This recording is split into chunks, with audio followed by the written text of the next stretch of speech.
First நிறைய பேர் கேட்பாங்க, சார் கையிருப்பு பணம் நிற்குமா? ஏன்னா இந்த ராசிக்கு 2ஆம் வீட்டை குரு பார்க்கறனால பண மதிப்பு அதிகரிக்கிற காலகட்டம். இவங்களுக்கு பொதுவாகவே இன்சூரன்ஸு, ஃபிக்ஸ்டு டெபாசிட்டு இந்த மாதிரி வகைகள் யோகமாக இருக்குது. அப்போ ஒரு சில பொருட்களை நீங்கள் டெபாசிட் பண்ணிக்காங்க, குயிக்கஸ்ட்டு சேஃபஸ்ட்டு பண்ணிக்காங்கன்னு. ராசிக்கு எப்படி பணம் சேரும்னா சிறுக சிறுக தான் சேரும். இப்போ எடுத்தோடனே ஒரு சிலருக்கு டக்குன்னு வருவாங்க, மாதம் மாதம் ஒரு குறிப்பிட்ட தொகையாக வருகின்ற சம்பளத்தில் ஒதுக்க பழக வேண்டிய ராசி இந்த வருடம் இந்த ராசி தான். சின்ன சின்னதாக ஒதுக்கிட்டே வந்தால் மிகப்பெரிய ரீதியாக மிகப்பெரிய யோகம் என்ன, வேலை கிடைக்குமானா நிச்சயமாக கிடைக்கும். ஏன்னா வருமானம் அதிகரிக்க வாய்ப்பு உண்டு. அப்போ கால்குலேட்டிவ் ரிஸ்க் எடுக்க வேண்டியது. இந்த வேலையில் எனக்கு டெவலப்மெண்ட்டே இல்லை, வேறு வேலைக்கு மாறுறீங்களா குயிக்காக மாறிக்காங்க. சேஃபஸ்ட்டு பொசிஷன், சேஃபஸ்ட்டு இது. அப்போ கொஞ்சம் அன்டைம் வேலை வர வாய்ப்பு உண்டு. அது ஓப்பனாக சொல்லி தான் ஆகணும். வேலை நேரங்கள் பார்த்திங்கன்னா பர்ஃபெக்டாக 9 to 5 கிடையாது. கொஞ்சம் வேலை நேரம் வரும். நிறைய பேர் கமெண்ட் பண்ணுவாங்க, ஆல்ரெடி அப்படி தான் போயிட்டுருக்கேன். ஆனால் சம்பளம் அதிகரிக்கும், சேஃபாக இருக்கும். ஏன்னா ஏன் சேஃப்னு சொல்கிறேன்னா, இந்த காலத்தில் ரிசெஷன் ஒரு பிரச்சனை வரப்போகுது.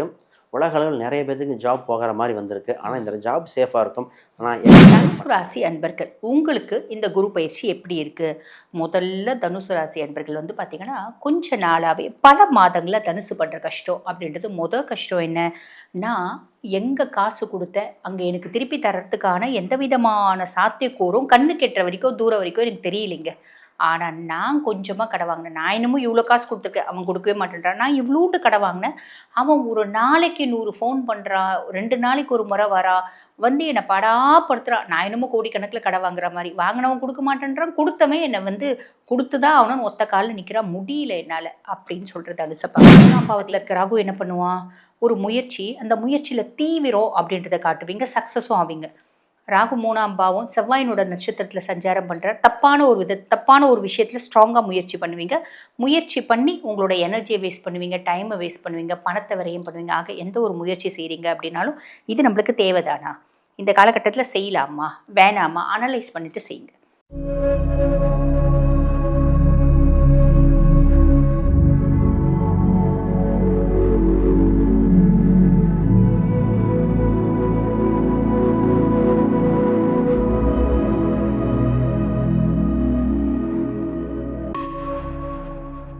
தனுசு ராசிக்காரர்களுக்கு ஒரு கவலை, ஐயா ஒரு வருஷம் லேசாக என்னமோ நல்லது நடந்த மாதிரி இருந்தது.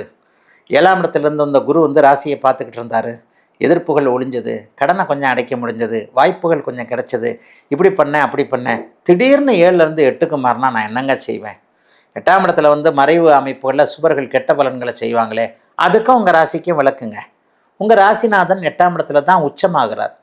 ராசிநாதன் உச்சம் அடையும் போது ராசி வலுவாகிறது. எல்லா நிலைமைகள்லையும் பெரிய முன்னேற்றங்கள் கண்டிப்பாக இருக்கும். மலையை கட்டி, அதாவது இதை கட்டி மலையை இழுக்கிறதுன்னு வாங்க, வந்தால் மலை, போனால் இதுன்னுவாங்க இல்லையா, இந்த போனால் இதுன்ற மாதிரி சில ரிஸ்க் எடுத்து செய்யக்கூடிய சில வேலைகளை செய்து அதன் மூலமாக உயர் மதிப்புகள் கிடைக்கக்கூடிய அமைப்புகள் இந்த 8ஆம் இடத்து குருவினால் கண்டிப்பாக உண்டு. பொருளாதாரம் ரொம்ப பெரிய அளவில் நல்லாயிருக்கும். காசு பணம் எந்த இடத்துலேருந்து வரும் அப்படிங்கிறதுக்கான அடையாளங்கள் தெரியும்.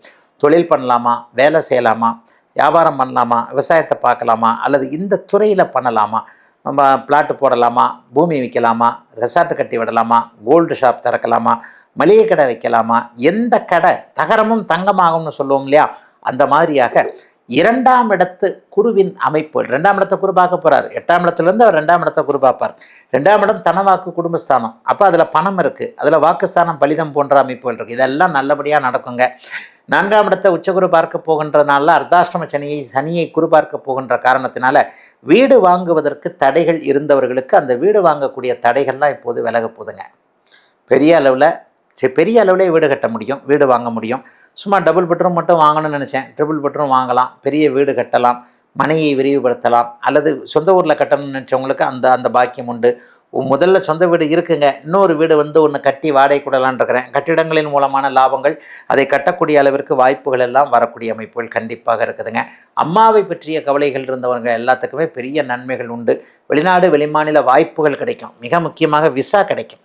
அமெரிக்காவுக்கு போகிறதுக்கு விசா இல்லை, ஆப்பிரிக்காவுக்கு போகிறதுக்கு விசா இல்லை, ஐரோப்பாவுக்கு போகிறதுக்கு விசா இல்லை, ஆஸ்திரேலியாக்காரன் கூட விசா கொடுக்க மாட்டேன்றான். இப்படி இருக்குது அப்படி இருக்குன்னு நினச்சவங்க எல்லாருக்குமே டக்குன பாஸ்போர்ட் விசா போன்ற விஷயங்களில் வெளிநாட்டிற்காக போகக்கூடிய அமைப்புகள் இருக்கக்கூடிய சில தடங்கல்கள் விலகக்கூடிய அமைப்பு சர்வ நிச்சயமாக உண்டுங்க. பெரிய அளவில் முன்னேற்றங்கள் இப்போது தனுசு ராசிக்காரர்களுக்கு கண்டிப்பாக இருக்கும். எதையும் சாதிக்கக்கூடிய வல்லமை இப்போது தனுசு ராசிக்காரர்களுக்கு உண்மையிலேயே வந்திருக்கிறது.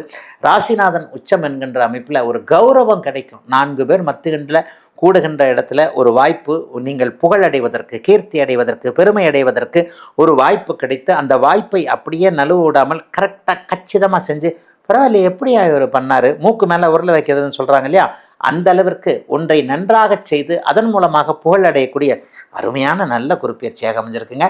2026 இந்த குருப்பெயர்ச்சி தனுசு ராசிக்காரர்கள் எல்லோருக்கும் வயதிற்கு ஏற்றாற் போல இந்த குரு பயிற்சி. பொதுவாக பார்த்தீங்கன்னா இந்த ராசிக்கு முதல்ல சுகஸ்தானம் நல்ல இம்ப்ரூவ்மெண்ட் ஆகுது. இதற்கு முன்னாடி இந்த ராசிக்கு விரைய லிஸ்ட்டை கேட்டிங்கன்னு வைங்க, பூர்வீக சொத்தை வீட்டை இடிச்சு கட்டின, ஆல்ட்ரேஷன் ஒர்க்கு, அம்மாவுக்கு உடம்பு சரியில்லாமல் போச்சு, பூர்வீக ஊரில் பிரச்சனை, இது மாதிரி லிஸ்ட் ஆஃப் இதில் அவ்வளோ நெகட்டிவ் நடந்துருச்சு.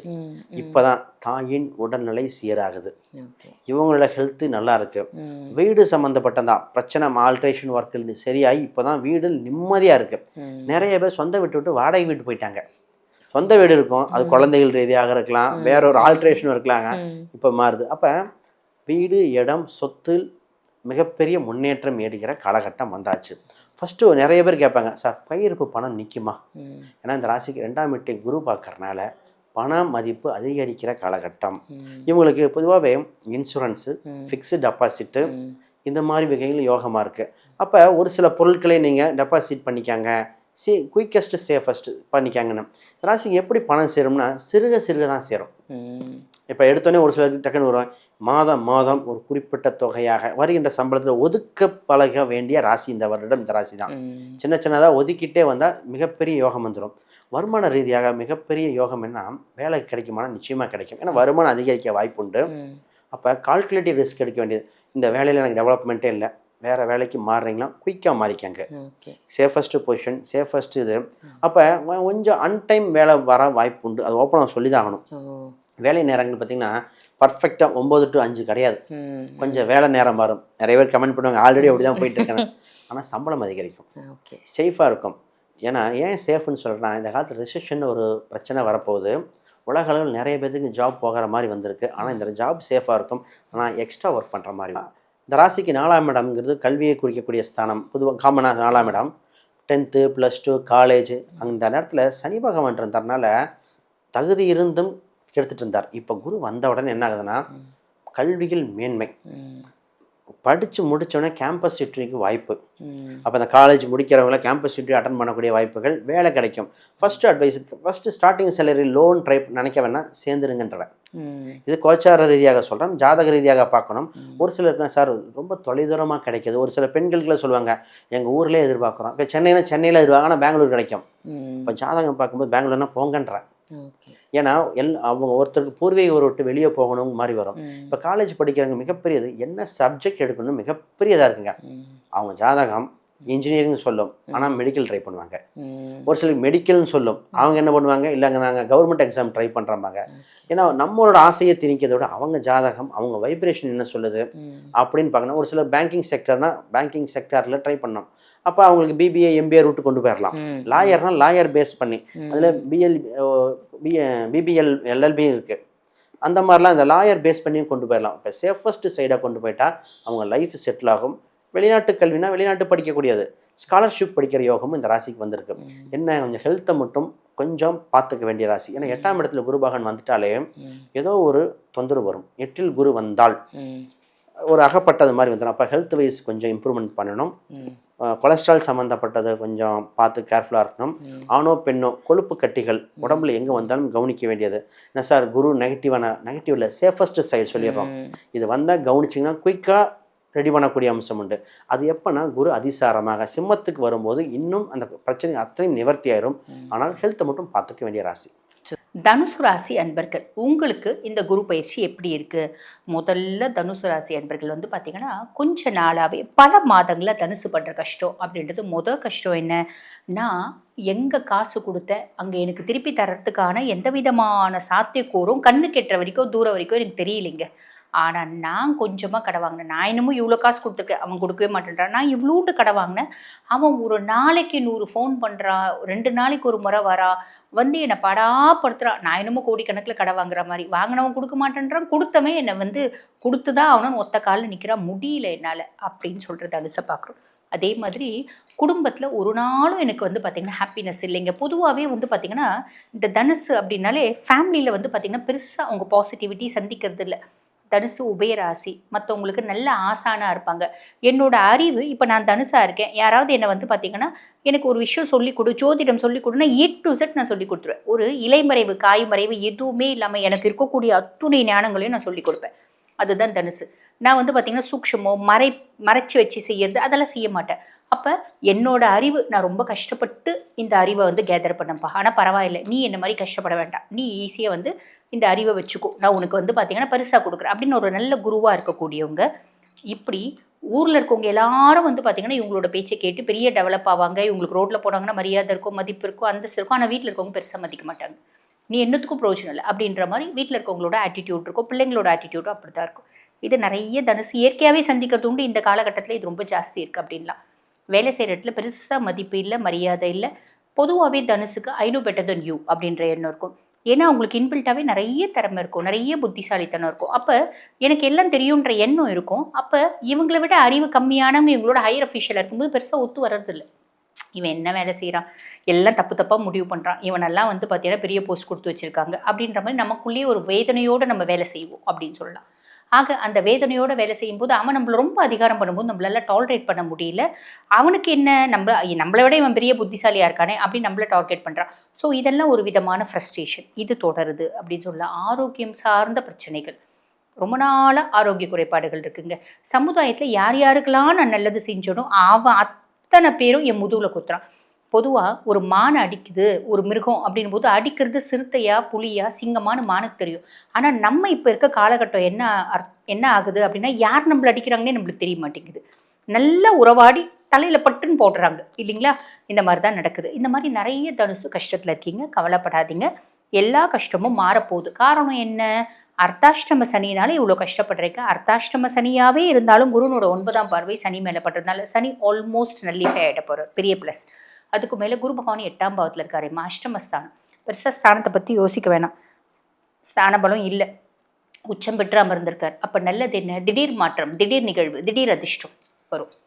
கண்டிப்பாக திடீர் மாற்றம் அப்படின்றது வரும். எதில் கவனமாக இருக்கணும்? சேர்க்கையில் கவனமாக இருக்கணுமா? ஆண்களாக இருந்தால் பெண்கள்கிட்டையும் சேர்க்கையில் கவனமாக இருக்கணும், ஆண்கள்கிட்டையும் சேர்க்கையில் கவனமாக இருக்கணும். பெண்களாக இருந்தால் ஆண்கள்கிட்டையும் சேர்க்கையில் கவனமாக இருக்கணும், பெண்கள்கிட்டையும் கவனமாக இருக்கணும். புரியுதுங்களா? ஹெல்த் வந்து பார்த்திங்கன்னா ரொம்ப காஷியஸாக பார்த்துக்கணும். அதே மாதிரி ஹிடன் சீக்ரசிஸ் ஏதாவது இருக்குது அப்படின்னா அது சந்திக்கு வரத்துக்கான வாய்ப்பு. கத்திரிக்காய் முத்தனா சந்திக்கு வரும் அப்படின்னு சொல்லுவாங்க பார்த்திங்கன்னா, அந்த மாதிரி சந்திக்கு வரத்துக்கான வாய்ப்பு, அதில் கவனம் அப்படின்றது வச்சுக்கணும். சிம்பிள். குருனோட பார்வையில் எக்ஸலண்ட்டாக இருக்குது, குடும்பஸ்தானத்தை பார்க்குறாரு. மேக்ஸிமம் அது வெளியே தெரியாத மாதிரி நீங்கள் பார்த்துக்கிறீங்க அப்படின்னா குடும்பத்தில் நிம்மதி, சந்தோஷம், மகிழ்ச்சி, குதூகலம், தனப்பிராப்தி நல்லாயிருக்கும். சுகஸ்தானத்தை பார்க்குறாரு. முதல்ல இருந்ததை விட உங்களோட கம்ஃபர்ட் அதிகமாக போகுது, இதுக்கு குருவே கேரண்டி அப்படின்னா நிறைய தனுசு ராசி அன்பர்கள் வீடு கட்டுவீங்க சாலிடாக. விரயஸ்தானத்தை பார்க்குறார். சுப விரயம், வெளிநாடு கோயில் டூர் போகிறது, அதே மாதிரி இன்ப சுற்றுலா போகிறது, ஒரு வீடு வாங்குறது, கார் வாங்குறது, சொத்து பத்து வாங்குறது, நிலப்புலம் வாங்குறது, பிள்ளைங்களுக்கு நகை நட்டு வாங்குறது, பிள்ளைங்களை வெளிநாடு அமைச்சு படிக்க வைக்கிறது, இப்படி நிறைய நல்லது நடக்க போதுமா. கவனமாக இருக்கணும் அப்படின்றது மட்டும் ஞாபகம் வச்சுக்கும். சரிங்களா? சரிம்மா. வேறு எதில் கவனமாக இருக்கணும்? ராகு 3ஆம் பாவம். 3ஆம் பாவத்தில் இருக்க ராகு என்ன பண்ணுவான்? ஒரு முயற்சி, அந்த முயற்சியில் தீவிரம் அப்படின்றத காட்டுவீங்க, சக்ஸஸும் ஆவீங்க. ராகு 3ஆம் பாவம் செவ்வாயினோட நட்சத்திரத்தில் சஞ்சாரம் பண்ணுறார். தப்பான ஒரு விஷயத்தில் ஸ்ட்ராங்காக முயற்சி பண்ணுவீங்க. முயற்சி பண்ணி உங்களோட எனர்ஜியை வேஸ்ட் பண்ணுவீங்க, டைமை வேஸ்ட் பண்ணுவீங்க, பணத்தை வரையும் பண்ணுவீங்க. ஆக எந்த ஒரு முயற்சி செய்கிறீங்க அப்படின்னாலும் இது நம்மளுக்கு தேவைதானா, இந்த காலகட்டத்தில் செய்யலாமா வேணாமா அனலைஸ் பண்ணிவிட்டு செய்யுங்க. புரியுதுங்களா? நிறைய ஒரு உதாரணத்தோடு சொல்லணும் அப்படின்னா, ஒரு வயசு பிள்ளைங்க வந்து பாருங்கள், பசங்க தப்பான ஒரு பொண்ணு, அந்த பொண்ணு எந்த விதத்துலையும் உங்களுக்கு ஒத்து வராது, இவங்க குடும்பத்துக்கு ஒத்து வராது, இவனுக்கே ஒத்து வராது, குடும்பம் ரெண்டாவது, இவனுக்கே ஒத்து வராது. அந்த மாதிரி பிள்ளையே நீ தான் என் வாழ்க்கை, உனக்காக தான் நான் பிறந்தேன், உனக்காக நான் எல்லாரையும் விட்டுட்டு வந்துடுறேன் அப்படின்னு அப்பா அம்மா சொந்த பந்தம் எல்லாரையும் விட்டுட்டு அந்த பொண்ணு பின்னாடி போவாங்க, மாட்டிப்பாங்க. பின்னாடி அவ ஏமாற்றிட்டு போய்ட்டு ஒவ்வொன்று தாடி வச்சு எழுதிட்டு இருப்பாங்க. ஸோ இதெல்லாம் கவனம் அப்படின்றது வச்சுக்கணும். வழிபாடு என்னம்மா பண்ணலாம்? சிவ வழிபாடு. தனுசு அப்படின்னாலே சிவதனுசு, சிவ வழிபாடு எப்போனாலும் போங்க. சிவனை வழிபாடு பண்ண முடிஞ்சால் பண்ணுங்க, இல்லை சும்மா சிவன் கோயிலில் போய் உட்காந்துன்ட்டு வாங்க, நல்லது நடக்கும். நானே கேரண்டி அதுக்கு. தைரியமாக செய்யுங்க. ஈசனை நம்பினவங்க எந்த யுகத்திலையும் கெட்டதா சரித்திரமே இல்லைம்மா. சிவ வழிபாடு மேன்மை தரும்.